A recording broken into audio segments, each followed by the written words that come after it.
Thank you for being here in another episode of Am I for Change? I am your host, Dr. Monica Gilbert, and today we're going to talk about something that a lot of you have been commenting, have been asking me to speak about. I did another episode on this concept, but I guess it's something that is very relevant and people just need more tools for their toolbox when it comes to supervisees and interns. So, how do we use motivational interviewing techniques to communicate our concerns with our interns and with our supervisees? And we're going to talk a little bit about what doesn't work and what tends to be the best approach given a motivational interviewing concept. So I hope you guys can stay for the entire episode. Leave me comments. Let me know how it was. I love to hear the stories. I can never hear how it went. And I anticipate that if you start using these techniques, you will have better communication, more authenticity, and just better turnaround with your supervisees. So let's talk a little bit about what doesn't work. I'm sure a lot of you have heard about the sandwich approach. When I was in this field, or I've been in this field for about, I want to say maybe 18 years. And when I started in this field, I remember that everyone was talking about the sandwich approach in delivering feedback. And it was delivering feedback to parents, delivering feedback to others, to supervisees. And I remember a supervisor that would use this sandwich approach with me. And at first it was kind of good. I really liked it. But then it seemed just so inauthentic.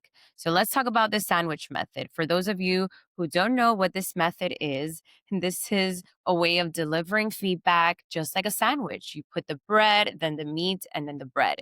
So you would say something like, I really like the way that you're delivering praise to your client during the sessions. And then you would speak about a concern. "Mm, I think it's better if you start using it this way, or I haven't seen you really taking data on this behavior much." And then you ended with something positive, something like, you have a really great way to speaking with those parents. I really want to praise you for that. Now, as you can already tell, if you haven't, first, what tends to happen is that the first time you tell the supervisee, perhaps they're a little shocked and perhaps they take it in okay. What tends to happen afterwards is that it becomes predictable.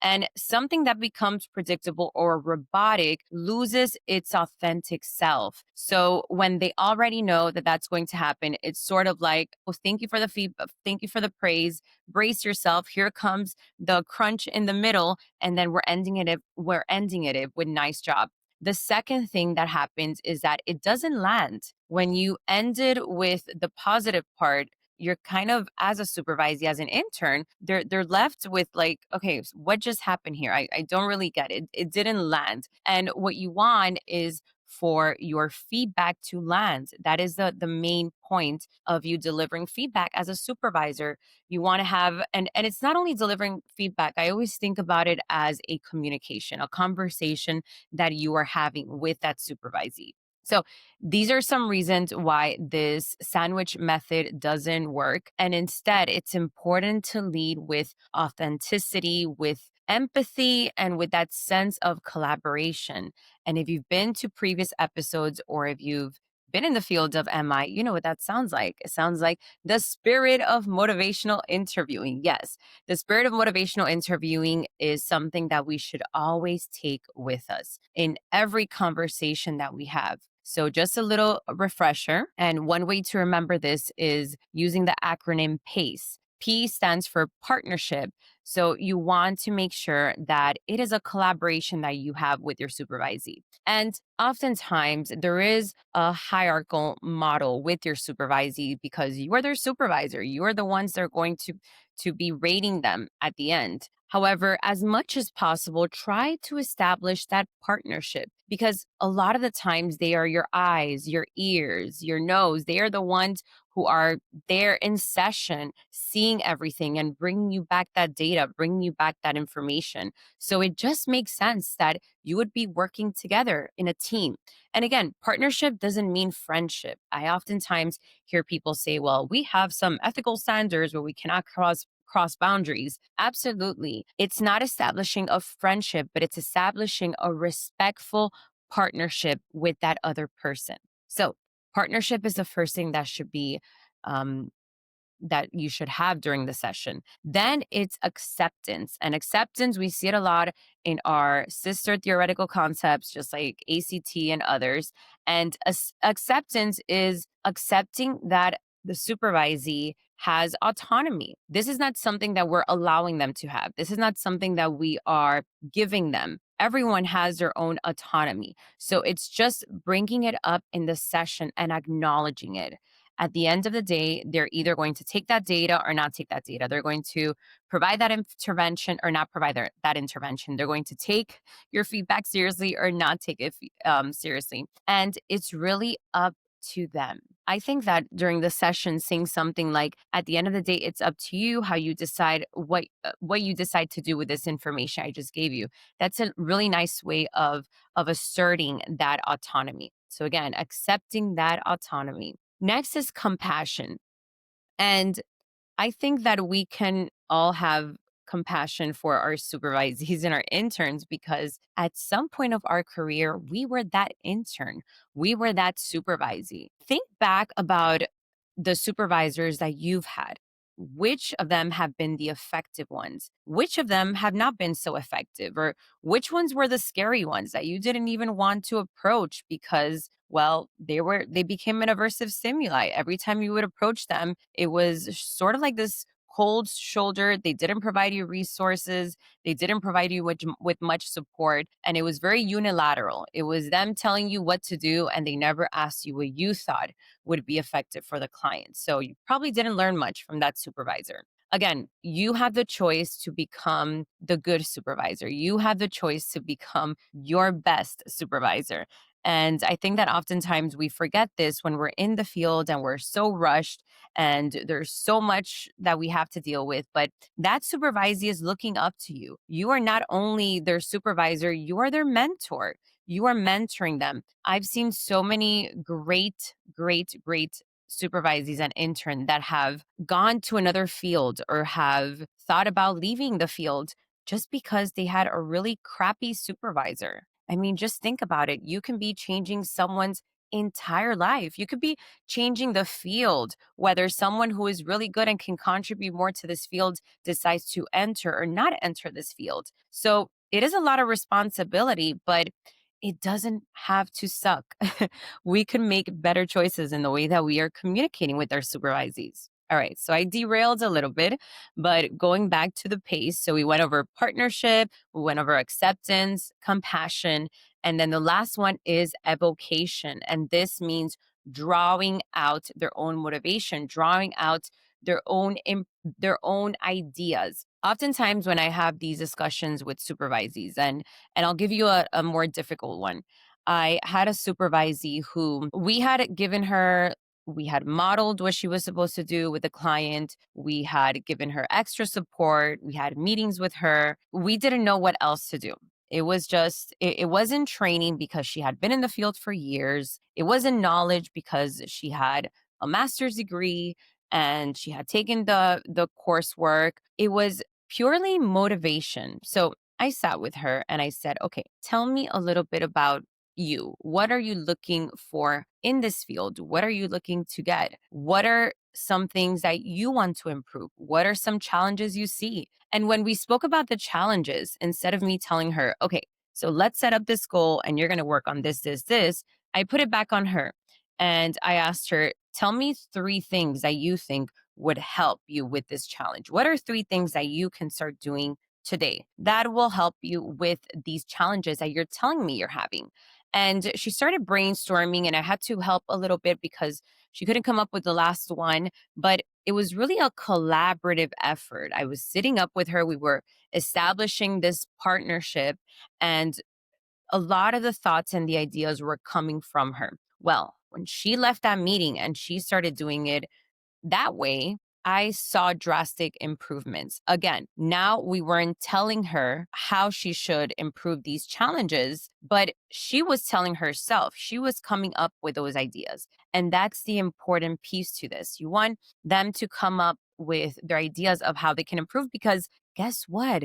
They are the expert on themselves. They know what works, what doesn't work, what incentives they can provide for themselves. They know everything. And they also know their challenges. Very few people are really blind to their challenges. Most people have somewhat of insight. And if they don't, again, you would be using motivational interviewing to help them realize some of these possible challenges that they're having. Another approach to delivering feedback, because sometimes we just have to deliver feedback, right? Is using this AOA approach. So asking, offering, asking. For example, I used this approach with this supervisee and I said something like, what do you think would make you a better supervisee? Or a better therapist. So, what are those ingredients that we need to throw into this pot of yours, right? To make you just the best version of yourself. And then she went ahead and she told me, well, I guess I'm a little shy. I have to open up more. Sometimes I just feel a little intimidated, or I don't know how to ask for help. And another thing was just technique wise, just like feeling comfortable in the technique. And then I told her, okay, well, thank you. I notated all these things because I want to work on these things with you. And again, that keyword with you is so important. And then I went ahead and I went to the O, which is where you offer. And I said, is it okay if I share with you some observations that I've had of some things that you can improve? And she said, yeah, sure. And I went ahead and I offered her that information. Again, when you are asking in that way, you're asking for permission to share that information that you're about to share stops becoming unsolicited and you get more buy-in with that information because they already gave you permission. And this is not a trick. This is not, oh, let's do this so we can trick them into giving them feedback. This is a natural conversation. This is a respectful conversation where you're telling them basically, I have some things I want to tell you. Is it okay? Are you ready to hear it? Because I think that's the next step that sometimes we don't realize that people process information differently and they have to digest that information in certain phases and everyone is different. So some people may not be ready to go there yet. Maybe you are asking them in a time where they have all these things going on and they just feel really emotional. And then they're having this meeting with you where they have to come up with their own challenges and they have to face that. And they may not be ready to listen to that. If you give them that information prematurely without checking in if they're ready or even if they're okay with you providing them with that information, you're going to lose them. You're going to be talking for nothing, which leads to burnout when we start doing things and feel resentful for doing it. So again, you want that person to be open, to be ready, to be just on the same page as you are. Once that person tells you yes, you provide them with that information. I've noticed that you're really good at this. Perhaps we can tweak this a little bit. I really need more energy during the session. I've noticed that the client is not motivated to do certain things. So maybe we can also work on that. And then the last piece of this AOA approach is ask again. Ask what they got from that information. Going back to the piece of processing that not all of us process information the same exact way. And also that sometimes it's a lot and sometimes maybe they didn't hear everything. You want to check in. It's just a quick check in to see if they understood the information that you provided with them or what they understood from that information. Because again, we can't just think that we have all the right words and that everyone is going to understand everything we say because that's how communication is. We speak in metaphors, we speak in different intonations, all of these different elements that go into it. So it's always important to check back in. What did you get from that information, or what do you think about that information I just provided you with? Or tell me a couple of things that you heard. However you want to check in, the point is that you check in again. So this is a very nice approach for delivering that feedback. And I just noticed that AOA may be seem like a sandwich because it's like A, then O, then A, but it's not a sandwich. The whole point of this conversation is to not use that sandwich approach. And again, I want to leave you with the thought of authenticity. This is something that oftentimes we forget that is needed. I'm going to give you guys a story about when I started in the field. I started in the field doing home sessions, and I remember going to see this client, and I went to go see this client at the house. She was like an early adult, and I was like stuck. I was like, I don't understand why this client has trouble opening up with me.